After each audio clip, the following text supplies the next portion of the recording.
Muito bem, nós estamos de volta. Agora vou comentar o número 68 da exortação apostólica. Não vou precisar ler, porque é um tema bastante consensual e não oferece nenhuma dificuldade, ou seja, não há nenhuma interpretação aí que possa criar problemas.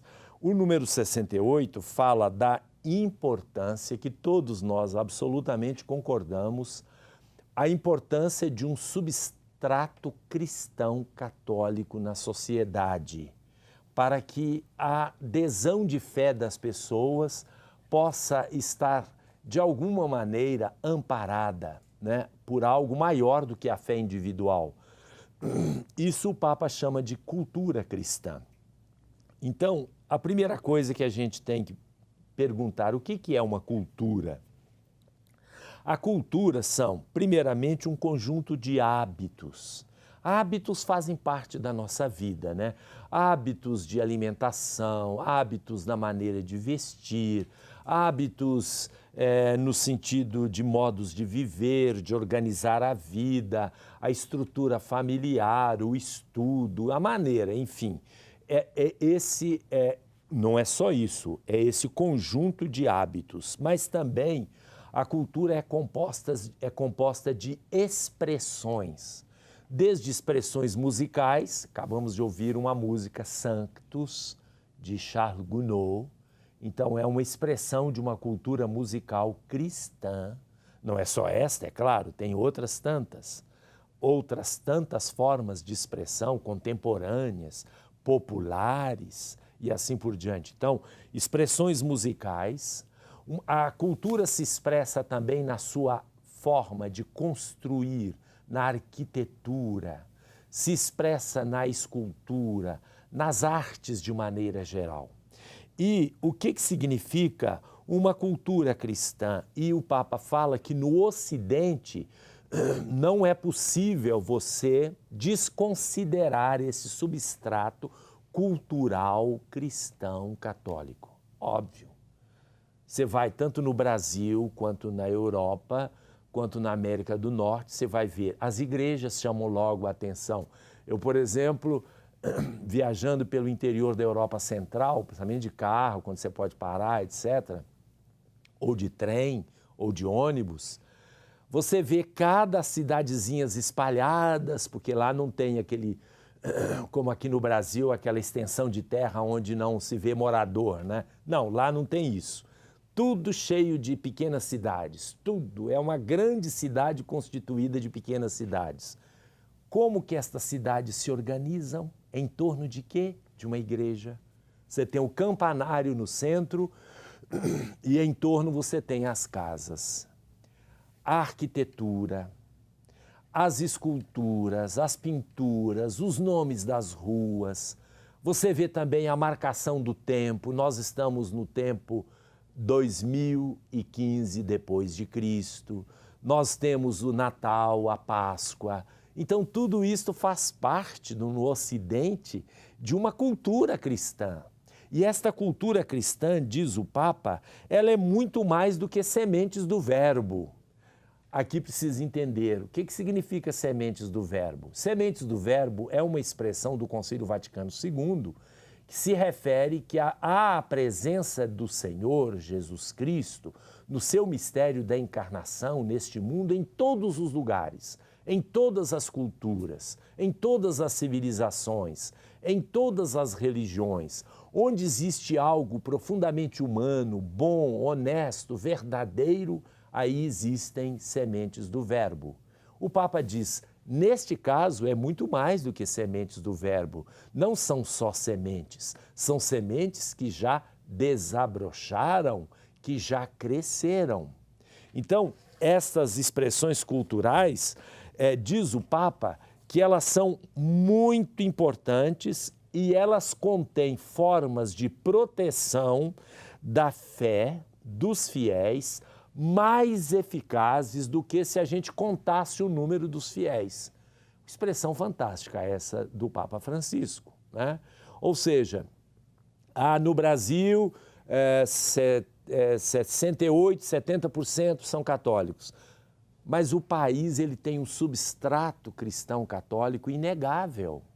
Tanto é verdade que quando as pessoas querem destruir a fé, eles não vão nas pessoas individualmente. Eles querem retirar símbolos religiosos, católicos e assim por diante, que prejudica não somente a fé católica, prejudica a fé cristã também, porque falam do Cristo, fala da sua mãe, Maria Santíssima, por mais que eu tenho certeza disso. Sabe por quê? Porque eu tenho muitos pastores que são meus amigos e eles falam isso, né? Eu não vou citar nomes, mas esses pastores telefonam e me falam, é um absurdo quererem, por exemplo, tirar o crucifixo das escolas, como nós também achamos um absurdo, nós católicos achamos um absurdo quando desvalorizam a palavra de Deus, quando em alguns lugares não querem que a Bíblia esteja em determinados lugares, até mesmo em bibliotecas públicas, em nome de um absurdo Estado laico.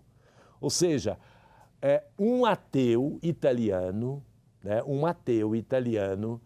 Umberto Eco, que escreveu O Nome da Rosa, que depois virou filme. Ele se diz ateu, né?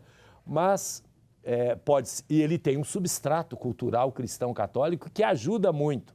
Ele disse para a Itália e para a Europa, duas coisas que têm que se constituir como elementos fundamentais na formação das escolas, na formação dos jovens, dos adolescentes europeus e italianos, eu poderia dizer, de alguma forma também do Brasil. A cultura cristã e a cultura grega. Não poderia faltar o conhecimento da Sagrada Escritura, o conhecimento de uma filosofia cristã e de uma cultura grega. Estes dois elementos são a Europa, o Ocidente. Então nós precisamos imaginar exatamente isso, que esta cultura, este substrato é defesa para a fé individual, como disse o Papa, mais importante do que exatamente a fé individual poderia, ou a soma da fé individual, a soma de todas as pessoas que creem no nosso país. Então, isto é o número 68, mas agora nós vamos ver, exatamente, vamos chamar um VT, com as equipes de Nossa Senhora, um movimento de espiritualidade conjugal, que já vimos sábado passado, e nele vamos ouvir o Francisco Mota Santos e a Terezinha Rodrigues falar um pouco sobre a família e sobre as equipes de Nossa Senhora. Vamos conferir.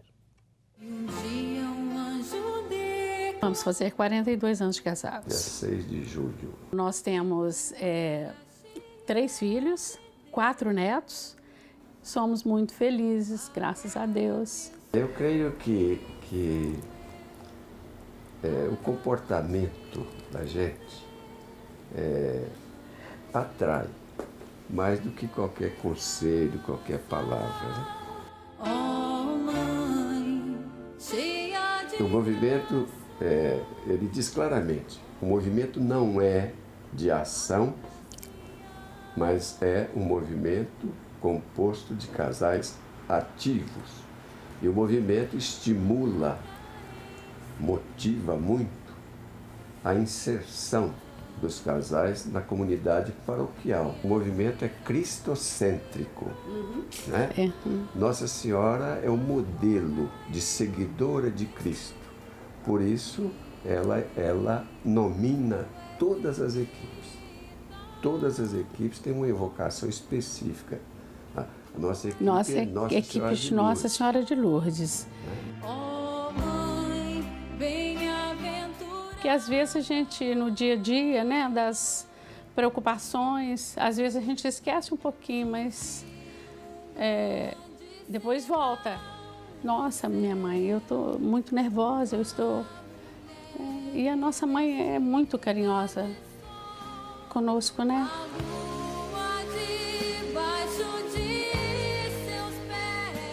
Ela reuniu os discípulos para o invocarem. E assim tornou possível a explosão missionária que se deu no Pentecostes. Ela é a mãe da igreja evangelizadora e sem ela não podemos compreender cabalmente o espírito da nova evangelização. Na cruz, quando Cristo suportava em sua carne o dramático encontro entre o pecado do mundo e a misericórdia divina, pôde ver a seus pés a presença consoladora da mãe e do amigo. Naquele momento crucial, antes de declarar consumada a obra que o Pai lhe havia confiado, Jesus disse a Maria: Mulher, eis o teu filho. E logo a seguir disse ao amigo bem amado: Eis a tua mãe. Muito bom. Nesse testemunho deles, a gente vê uma coisa importante dessas equipes de Nossa Senhora. Cristocêntrico. Então, é um movimento familiar cristocêntrico. Cristo está no centro. Maria está junto, né, como modelo de alguém que seguiu, primeira ouvinte da palavra, que seguiu fielmente seu filho Jesus Cristo. E a outra coisa que eles falaram também, que é muito importante, a vinculação com a paróquia, dentro do espírito da igreja, do sentir com a igreja e da exortação apostólica que nós estamos comentando. Voltamos daqui a pouquinho para o quarto bloco do Questões de Fé.